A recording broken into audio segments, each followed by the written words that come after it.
ایمان ہے قال مصطفیٰ، قرآن ہے حال مصطفیٰ۔ الحمد للہ رب العالمین والصلاة والسلام علی سید الانبیاء والمرسلین، اما بعد فاعوذ باللہ من الشیطان الرجیم، بسم اللہ الرحمن الرحیم۔ الصلاة والسلام علیک یا رسول اللہ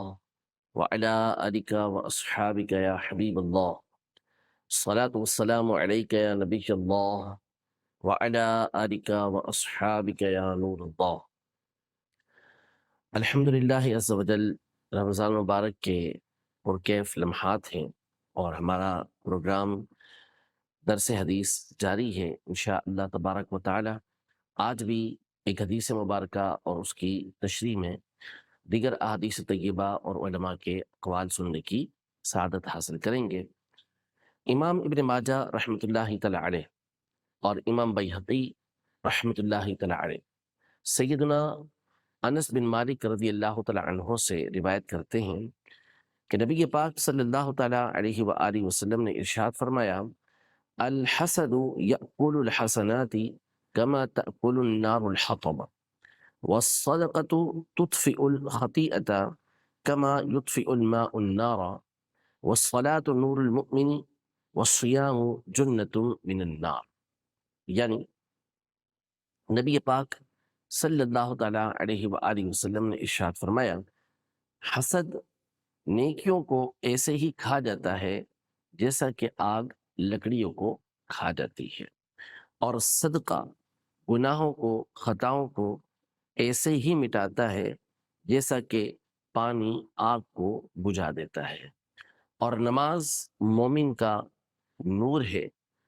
اور روزہ جہنم سے بندے کے لیے ڈھال ہے۔ نبی پاک صلی اللہ تعالیٰ علیہ وآلہ وسلم کے یہ خوبصورت کلمات جو انسان کی باطنی تربیت کرنے والے ہیں، اخلاقی تربیت کرنے والے ہیں،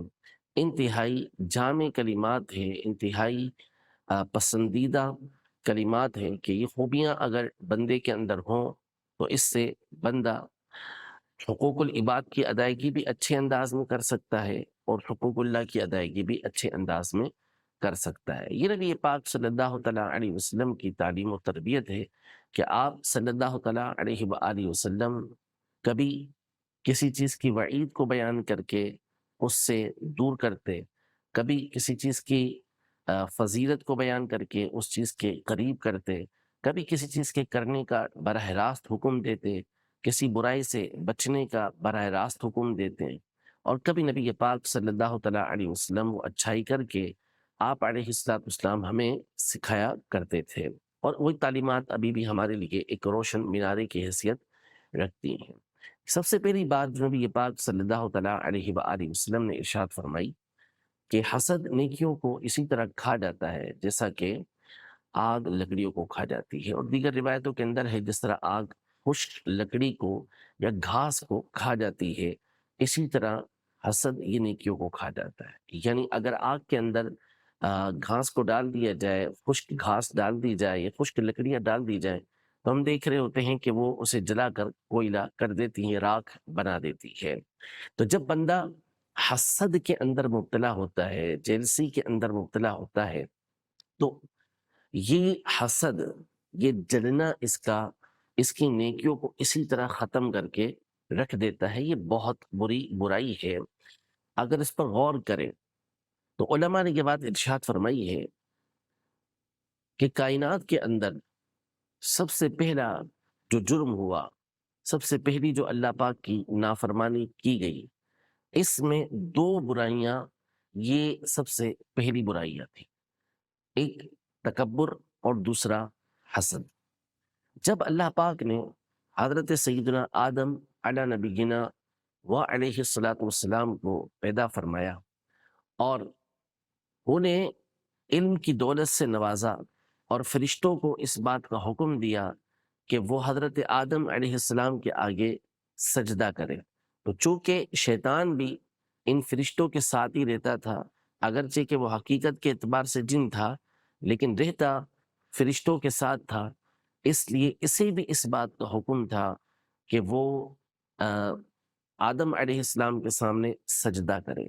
تو اس نے حضرت آدم علیہ السلام کو سجدہ کرنے سے منع کر دیا، انکار کر دیا۔ تو اس کی وجہ خود قرآن مجید فرقان حمید میں اللہ جل شانہ کے سامنے اس نے یہ بیان کی، انا خیر منہ خلقتنی من نار وخلقتہ من طین، یعنی اے اللہ میں اس سے بہتر ہوں، یعنی آدم علیہ السلام سے بہتر ہوں، کیونکہ تو نے مجھے آگ سے پیدا کیا ہے اور ان کو مٹی سے پیدا کیا ہے۔ یہ اس کا تکبر تھا کہ اس نے آدم علیہ السلام پر اپنی بڑائی کو ظاہر کیا اور اس نے کہا کہ مجھے ان کے اوپر فضیلت حاصل ہے، اگرچہ کہ اس کا یہ قیاس، اس کا یہ تصور و خیال یہ سب باطل تھا کہ آگ سے پیدا ہونے کی وجہ سے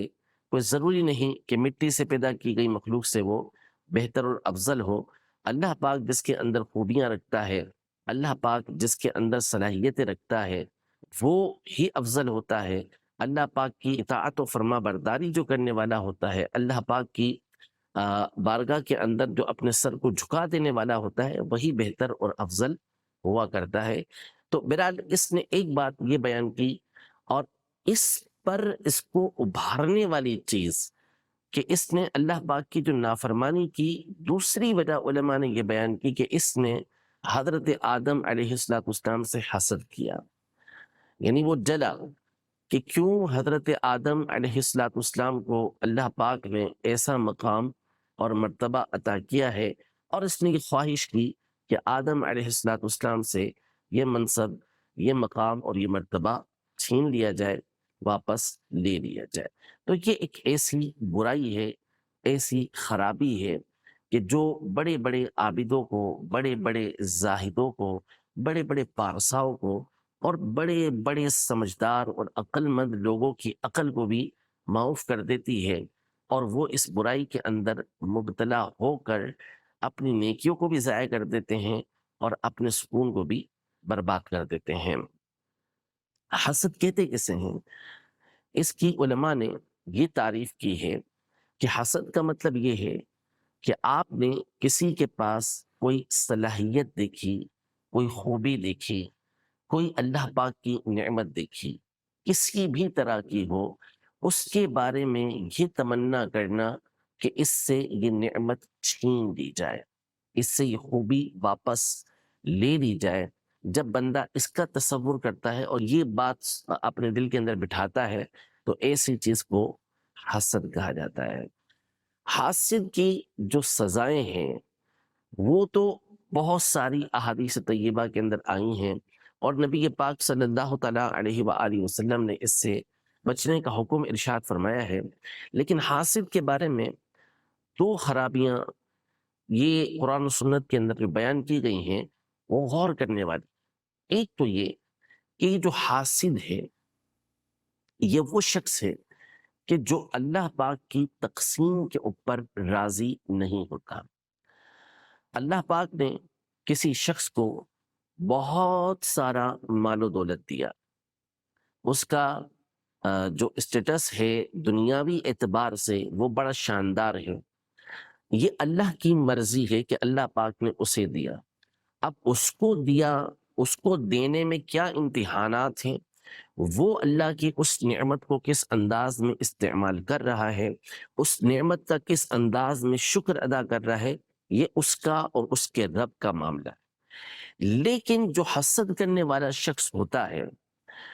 وہ اس کی اس نعمت کو دیکھ کر جلتا ہے، اور وہ یہ تمنا کرتا ہے کہ اس کی یہ نعمت چھین جائے، جس کا سیدھا سیدھا مطلب ہوتا ہے کہ وہ اللہ پاک کی اس تقسیم کے اوپر، اس دینے کے اوپر راضی نہیں ہے۔ ان کے چاہتا ہے کہ اللہ پاک اس بندے کو یہ نعمت دے، اسے مال و دولت دے، لیکن یہ حسد کرنے والا کہتا ہے کہ نہیں، مجھے اللہ پاک کی یہ تقسیم قبول نہیں ہے، نعوذ باللہ معاذ اللہ، اور وہ چاہتا ہے کہ اللہ پاک اسے یہ چیز نہ دے۔ صرف اگر بندہ اس قباحت کے اوپر غور کر لے تو اس کے سامنے یہ بات واضح ہو جائے گی کہ حسد کتنی بڑی برائی اور خرابی۔ دوسری بات علماء نے یہ ارشاد فرمائی کہ حسد یہ وہ خرابی اور برائی ہے کہ جو اس کی جو سزائیں ہیں آخرت کے اندر یا نیکیوں کا برباد ہو جانا، اس سے ہٹ کر حاسد کو دنیا کے اندر جو خرابی اور برائی پہنچتی ہے، اس کو جو سزا ملتی ہے، وہ یہ ہے کہ اس کے دل کا چین اور اطمینان یہ ختم ہو جاتا ہے، اس کا دل جو ہے وہ سکون کے اندر نہیں آتا۔ یہ حاسد کو دنیا کے اندر ایک بہت بڑی سزا ملتی ہے۔ ہم اس بات کو پہلے بھی بیان کر چکے ہیں کہ دل کا سکون اور چین اور اطمینان یہ اللہ پاک کی بہت بڑی نعمت ہوتی ہے کہ اللہ پاک جسے چاہتا ہے یہ نعمت عطا فرماتا ہے۔ نہ یہ نعمت مال و دولت سے خریدی جا سکتی ہے، یہ نعمت وہ ہے کہ جو اللہ پاک اپنے ذکر کرنے والوں کو، اپنی یاد کرنے والوں کو عطا فرماتا ہے۔ الا بذکر اللہ تطمئن القلوب، سن لو کہ اللہ کے ذکر کے اندر ہی دل کا اطمینان ہے، اللہ کے ذکر کے ساتھ ہی دلوں کو چین ملتا ہے، اطمینان ملتا ہے، سکون ملتا ہے۔ تو اب جو حسد کرنے والا ہوتا ہے وہ اس نعمت کو اپنے ہاتھوں سے ضائع کر رہا ہوتا ہے اور اپنے دل کے اندر سامنے والے کے بارے میں برے جذبات رکھ کر اس نعمت کو اپنے آپ سے دور کر رہا ہوتا ہے، تو دنیا کے اندر اس کو یہ سزا ملتی ہے۔ کچھ اور احادیث طیبہ اس حوالے سے سماعت فرمائیے۔ حضرت سیدنا ابو ہریرہ رضی اللہ تعالی عنہ سے مروی ہے کہ نبی پاک صلی اللہ تعالی علیہ وآلہ وسلم نے ارشاد فرمایا کہ کسی بندہ مومن کے دل میں اللہ پاک کی راہ سے اٹھنے والا غبار، یعنی وہ اللہ کی راہ کے اندر نکلا اور اس راہ کے اندر جو غبار اٹھا ہے، مٹی سے جو دھول اٹھی ہے وہ اس کے جسم پر لگی، یہ اور جہنم کی جو آگ ہے، جہنم کی جو ہوائیں ہیں، سخت ہوائیں،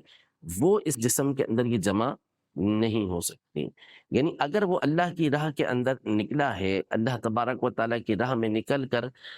اس کی راہ کا غبار اس کے جسم پر لگا ہے، تو اب جہنم کی آگ ایسے بندے کو نہیں چھوئے گی۔ اس کا مطلب یہ ہوا کہ اللہ جل شانہ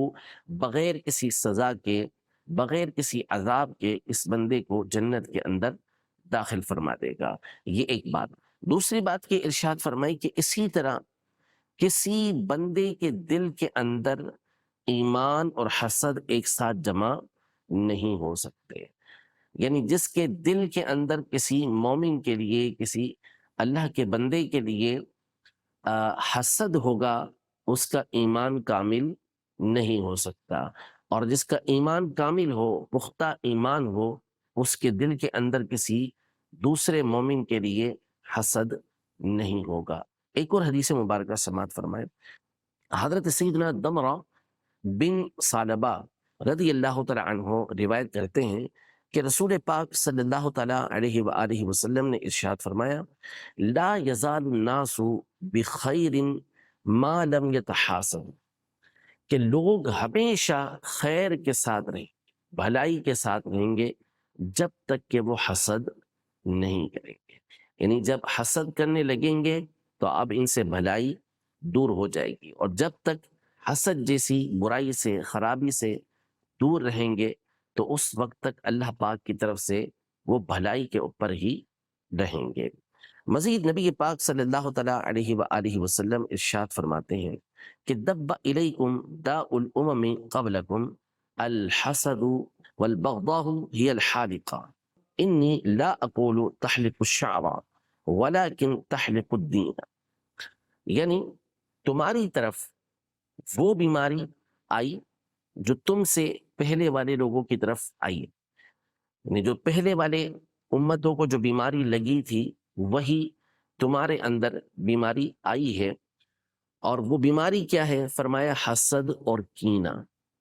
حسد اور کینہ یعنی کسی مسلمان کے لیے دل کے اندر چھپی ہوئی دشمنی رکھنا، اسے کینہ کہا جاتا ہے، کہ اس کے لیے دل کے اندر دشمنی چھپا کے رکھی ہوئی ہے۔ فرمایا کہ یہ جو کینہ ہے جو دل کے اندر پیدا ہوتا ہے، تو اس کے بارے میں فرمایا کہ یہ مونڈنے والی، حلق کرنے والی ہے۔ پھر فرمایا کہ مونڈنے سے مراد یعنی حلق کاٹنے سے مراد بالوں کا کاٹنا نہیں ہے، بلکہ اس سے مراد دین کا کاٹ دینا ہے۔ یعنی جس طرح اس طرح ہوتا ہے وہ بالوں کو کاٹ دیتا ہے، بالوں کا حلق کرتا ہے، تو اسی طرح اگر دل کے اندر کینہ موجود ہو، مسلمان کے خلاف چھپی ہوئی دشمنی ہو، تو فرمایا یہ بندے کے دین کو اسی طرح کاٹ کے رکھ دیتا ہے۔ اور یہ وہ بیماری ہے جس کے بارے میں نبی پاک صلی اللہ علیہ وسلم نے فرمایا کہ یہ پچھلی امتوں کے اندر بھی موجود ہے۔ جس طرح آسمانوں پر سب سے پہلا جرم یہ تکبر کی وجہ سے ہوا، اور بعض علماء نے فرمایا کہ اس کے پیچھے بھی حسد کار فرما تھا، زمین پر بھی جو سب سے پہلا جرم ہوا، سب سے پہلا جو گناہ کیا گیا، اللہ کی نافرمانی کی گئی، اس کے پیچھے بھی یہی حسد کی بیماری تھی۔ جی ہاں، حضرت سیدنا آدم علی نبینا و علیہ السلام جب زمین پر اتارا گیا تو اللہ پاک نے ان کو زمین پر بسنے کا حکم ارشاد فرمایا اور ان کو اولاد عطا فرمائی۔ تو حضرت سیدتنا حوا رضی اللہ تعالی عنہا سے ایک بطن سے ایک بیٹا اور ایک بیٹی پیدا ہوتے، اور پھر دوسری مرتبہ ایک بیٹا ایک بیٹی پیدا ہوتے۔ یہ اللہ پاک کی حکمت تھی، نسل انسانی کو اسی طرح آگے بڑھانا تھا، اور حکم یہ تھا کہ پہلے والے بیٹے کا بعد والی بیٹی سے اور بعد والے بیٹے کا پہلے والی بیٹی سے یہ نکاح کیا جائے گا۔ یہ حکم الہی تھا اس وقت کے لیے، بعد میں یہ منسوخ ہو گیا، اس کو منع کر دیا گیا، یہ حرام قرار پایا۔ تو حضرت آدم علیہ السلام کے یہاں قابل اور اس کی بہن کی ولادت ہوئی، اور اس کے بعد حضرت حابل اور ان کی بہن کی ولادت ہوئی۔ اب اصول کے مطابق قابل کا نکاح حضرت حابل کی بہن سے ہونا تھا، اور حضرت حابل کا نکاح یہ قابل کی بہن سے ہونا تھا۔ لیکن اب یہاں پر قابل کو حسد پیدا ہوا، اور حسد پیدا ہونے کی وجہ یہ تھی کہ جو قابل کی بہن تھی وہ حابل کی بہن کے مقابلے میں زیادہ خوبصورت تھی۔ اب حابل جو تھے ان کو نعمت مل رہی تھی کہ اللہ پاک ان کو ایک خوبصورت خاتون یہ نکاح کے اندر عطا فرما رہا تھا، جبکہ قابل اس سے محروم ہوا، یعنی کم اس کو خوبصورت خاتون ملی۔ اس چیز نے اس کے دل کے اندر حسد کو پیدا کیا، اور اس نے پھر اس بات کا انکار کیا۔ اللہ پاک کی طرف سے حکم ہوا کہ قرآن مجید فرقان حمید میں فرمایا کہ یہ دونوں قربانیاں پیش کریں گے، اذ قربا قربانا فتقبل من احدہما ولم یتقبل من الآخر۔ دونوں نے اللہ کی بارگاہ کے اندر قربانی پیش کی۔ حضرت حابل نے ایک دمبا پیش کیا، اور قابل نے جو گندم وغیرہ تھی اس کا ایک ڈھیر لا کے رکھ دیا۔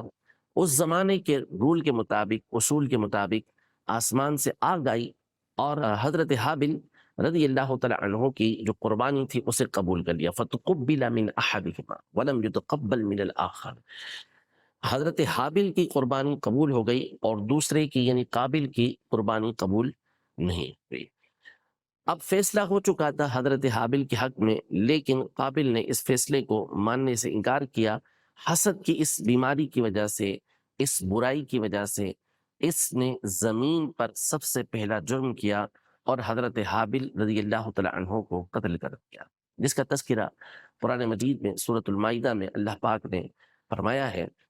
اس کے علاج بہت سارے علماء نے بیان کیے ہیں کہ بندے کے دل کے اندر جب ایسی کوئی بات پیدا ہو کہ کسی کو کوئی نعمت ملی، تو اب اس کے دل کے اندر بڑے حسرت پیدا ہوتی ہے، اور افسوس اور دکھ کی کیفیت پیدا ہوتی کہ یار اس کو یہ کیوں ملا۔ اس کی تعریف کی گئی، اس کو بڑا فیل ہوتا ہے کہ اس کی تعریف کیوں کی گئی، اس کو کیوں اچھا کہا گیا۔ تو یہ جو کیفیت دل کے اندر پیدا ہو رہی ہے یہ واضح طور پر حسد ہے۔ اب بسا اوقات بندہ، بعض چیزیں ایسی ہوتی ہیں کہ جس میں بندے کا اختیار نہیں رہتا، وہ چیز آ جاتی ہے اس کے دل کے اندر، اچانک آئی، شیطان نے وہ چیز اس کے دل کے اندر پیدا کر دی۔ لیکن اب بندے کا یہاں سے کام یہ شروع ہوتا ہے کہ اس برائی کو، اس خرابی کو اپنے اندر رہنے نہ دے۔ جب کسی کے بارے میں ایسی چیز، ایسے احساسات پیدا ہوئے تو فوری طور پر بندہ اس کے برخلاف کام کرے۔ جیسے مثال کے طور پر کسی کے بارے میں اطلاع ملی کہ اللہ پاک نے اس کو یہ نعمت عطا کی ہے، اس کو ترقی مل گئی ہے، اس کی یہ تعریفیں کی گئی ہیں، دل میں کیفیت پیدا ہوئی کہ یار یہ کیا ہوا، اس کو یہ چیز کیوں مل گئی، تو بندہ فوراً اللہ پاک کی بارگاہ میں دعا کرے کہ یا اللہ اس کو مزید ترقی عطا فرما، مزید اس کو اس نعمت کے اندر اضافہ عطا فرما اور اس کی نعمتوں کو بڑھا. یوں بندہ اس کے لیے دعا کرے تو یہ چیز جب وہ دعا کرے گا، اس کے لیے دعا کرے گا، تو یہ بیماری اس کے دل سے آہستہ آہستہ دور ہوگی. اس بندے کو خوشی کے ساتھ مبارک دے، خود اس کی خوشی کے ساتھ شریک ہو، خوش ہو اس خوشی کے اندر، تو یہ بیماری اس کے دل سے دور ہوگی، یہ خرابی اس کے دل سے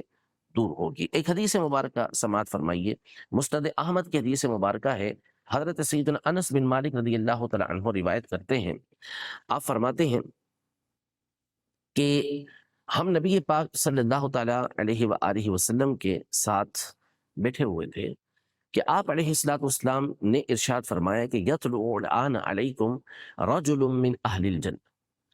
کہ ابھی تمہارے سامنے ایک جنتی شخص آئے گا، ایسا شخص آئے گا کہ جو جنتی ہوگا. تو ایک انصاری صحابی رضی اللہ تعالی عنہ وہاں آئے، جن کی داڑھی سے وضو کے قطرے ٹپک رہے تھے اور انہوں نے اپنے چپلوں کو اپنے الٹے ہاتھوں میں سنبھالا ہوا تھا.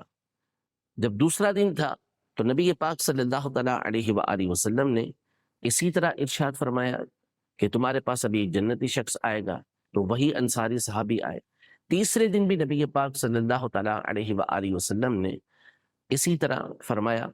اور پھر وہی انصاری صحابی رضی اللہ تعالیٰ عنہ آئے. تو سیدنا عبداللہ بن عمر رضی اللہ تعالیٰ عنہما نے یہ کہا کہ میں ضرور جو ہے وہ اس شخص کے بارے میں جانوں گا کہ اس کا ایسا کون سا عمل ہے جو نبی پاک صلی اللہ تعالیٰ علیہ وآلہ وسلم نے اس کے جنتی ہونے کی بشارت دی ہے، اس کے جنتی ہونے کا اعلان فرمایا ہے. تو آپ نے کچھ ہیلا اختیار کر کے اس شخص سے اس بات کی اجازت لی کہ آپ اس کے گھر کے اندر رات گزاریں. لہذا حضرت عبداللہ بن عمر رضی اللہ تعالیٰ عنہما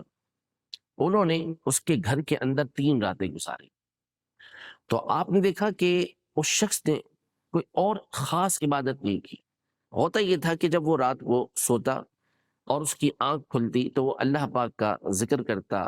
تکبیر کہتا، اور فجر تک اس طرح کا معاملہ چلتا رہا کہ وہ بستر پر آرام کرتے اور جب آنکھ کھلتی تو اللہ پاک کا ذکر کیا کرتے تھے. اسی طرح 3 دن یہ گزر گئے. تو حضرت عبداللہ بن عمر رضی اللہ تعالی عنہما انہوں نے کہا کہ میں تو اس کی عبادت کو ایسا سمجھنے لگا کہ بہت معمولی عبادت ہے، یعنی ایسی عبادت کرنے والے تو صحابہ کرام علیہم رضوان میں بہت سارے موجود تھے، لیکن نبی پاک صلی اللہ تعالیٰ علیہ وآلہ وسلم نے ان کے لیے یہ بشارت عطا فرمائی، تو کیا وجہ ہوگی؟ تو پھر آپ نے اس شخص سے یہ کہا کہ فلم اراکا عملت کبیر عمل فما الذی بلغ بک ما قال رسول اللہ صلی اللہ تعالیٰ علیہ وآلہ وسلم، کہ میں نے تو آپ کو کوئی خاص بڑا عمل کرتے ہوئے نہیں دیکھا، تو کیا بات ہے، کس چیز نے آپ کو وہ مرتبہ دلایا، اس مرتبے پر پہنچایا کہ جو آپ کے بارے میں نبی پاک صلی اللہ علیہ وسلم نے یہ ارشاد فرمایا، یعنی کہ آپ کو نبی پاک صلی اللہ علیہ وسلم نے جنتی قرار دیا، اس کی وجہ کیا ہے؟ تو انہوں نے کہا کہ میں تو بس یہی عمل کرتا ہوں، اس کے علاوہ تو کوئی اور عمل نہیں ہے. تو حضرت عبداللہ بن عمر رضی اللہ تعالی عنہما یہ واپس جانے لگے تو پھر انہوں نے بلایا کہ ہاں یہاں تشریف لے کر آئیے. تو انہوں نے کہا کہ میں اور تو کوئی عمل نہیں کرتا، البتہ میں اپنے دل میں کسی مسلمان کے لیے کوئی کینہ نہیں پاتا، دھوکہ نہیں پاتا، مسلمان کے لیے بغض نہیں پاتا، اور جس کو اللہ پاک نے کوئی خیر عطا کی، کوئی بھلائی عطا کی، میں اس کے اوپر حسد نہیں کرتا. یعنی میرا دل جو ہے وہ مسلمانوں کے کینے سے، بغض سے اور حسد جیسی لعنت سے، برائی سے پاک ہے. یہ چیزیں میرے اندر پائی جاتی ہیں. اس پر حضرت عبداللہ بن عمر رضی اللہ تعالی عنہما نے ارشاد فرمایا یہی تو وہ خوبی ہے کہ جس نے آپ کو اس مرتبے تک پہنچایا ہے. نبی پاک صلی اللہ تعالیٰ علیہ وآلہ وسلم کی ایک اور حدیث مبارکہ سماعت فرمائے. سیدنا حسن بصری رضی اللہ تعالیٰ عنہ سے مرسلاً مروی ہے، ارشاد فرمایا ان بدلاء امتی لم يدخلوا الجنة بکثرت صلاة ولا صوم ولا صدقة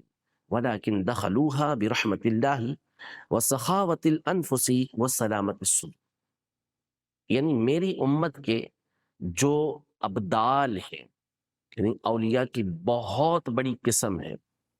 تو یہ جو اللہ کے بہت بڑے ولی ہیں، یہ جنت کے اندر کثرت نماز کی وجہ سے، یعنی بہت زیادہ نمازیں پڑھنے کی وجہ سے، یا بہت زیادہ روزے رکھنے کی وجہ سے، یا بہت زیادہ صدقہ کرنے کی وجہ سے داخل نہیں ہوں گے. یعنی اگرچہ انہوں نے بہت زیادہ صدقے کیے ہوں گے، بہت زیادہ نمازیں پڑھی ہوں گی، بہت زیادہ روزے رکھے ہوں گے،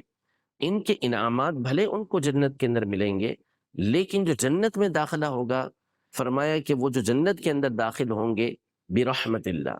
اللہ کی رحمت کی وجہ سے ہوں گے، سخاوت نفس کی وجہ سے ہوں گے، اور فرمایا کہ دلوں کی سلامتی کی وجہ سے، سینوں کی سلامتی کی وجہ سے. یعنی ان کے دل کے اندر کسی مسلمان کا بغض اور عداوت نہیں ہوتی، کسی کے لیے حسد نہیں ہوتا، کسی سے جلن نہیں ہوتی، کسی کے لیے کینہ نہیں رکھتے. دل ان کے بڑے صاف ہوتے ہیں، ستھرے ہوتے ہیں، اللہ پاک کی یاد سے معمور ہوتے ہیں، اور ان کے دلوں کے اندر خیر خواہی کے جذبات ہوتے ہیں. کسی سے جلنا، کسی کے لیے بغض رکھنا ان کے اندر نہیں ہوتا. اور یہی وہ خوبی ہے کہ جو ان لوگوں کو جنت کے اندر داخل کروا دے گی. حضرت سیدنا ابو ذر غفاری رضی اللہ تعالیٰ عنہ روایت کرتے ہیں، مسند احمد کی حدیث مبارکہ ہے کہ نبی پاک صلی اللہ تعالیٰ علیہ وآلہ وسلم نے ارشاد فرمایا، قد افلح من اخلص قلبہ للایمان وجعل قلبه سلیما ولسانه صادقا ونفسه مطمئنة وخلیقته مستقیمة. یعنی وہ شخص کامیابی پا گیا، فلاح پا گیا،